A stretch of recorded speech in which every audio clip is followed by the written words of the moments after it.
বিপিএলের দ্বিতীয় কোয়ালিফায়ারে কাল মুখোমুখি হচ্ছে চিটাগং কিংস ও খুলনা টাইগার্স। দু দলের জন্যই টুর্নামেন্টের ইতিহাসে দ্বিতীয়বার ফাইনাল নিশ্চিত হবার হাতছানি।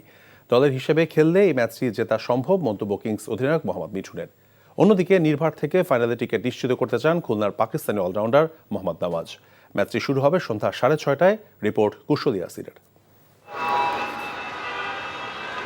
ম্যাচের আগের দিন অনুশীলন নেই, তাই টিম হোটেলে পরিবার নিয়ে প্রাণবন্ত চিটাগং কিংস অধিনায়ক মোহাম্মদ মিঠুন।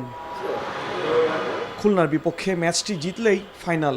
দীর্ঘ বিরতির পর চিটাগং কিংস বিপিএল খেলতে এসে শিরোপা জয়ের স্বপ্নে বিভোর, তাই বড় সুযোগ হাতছাড়া করতে চান না অধিনায়ক। কালকের ম্যাচটা নিয়ে ফোকাস করছি। কালকের ম্যাচটা যদি জিতি আল্লাহর রহমতে, তারপরে আমরা নেক্সট ম্যাচ নিয়ে টিম গেম। আমাদের টিমে কিন্তু আপনি এমন বলতে পারবেন না যে একজন দুইজন পারফর্ম করে টিমকে আজকে এই পজিশনে হয়েছে। আমাদের টিমের প্রত্যেকটা প্লেয়ারের কন্ট্রিবিউশন আছে। অন্যদিকে প্রতিপক্ষের মতোই হোটেলে বসে ছক কষেছে খুলনা টাইগার্স। টুর্নামেন্ট ফেভারিট রংপুরকে হারিয়ে বেশ ছন্দে তারা। পাকিস্তানের অলরাউন্ডার মোহাম্মদ নওয়াজ জানিয়েছেন বাড়তি চাপ নিচ্ছে না তার দল।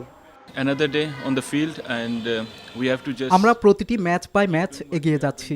প্রতিপক্ষের শক্তি সক্ষমতা অনুযায়ী পরিকল্পনা করছি। আশা করি ম্যাচের ফল আমাদের পক্ষে আসবে।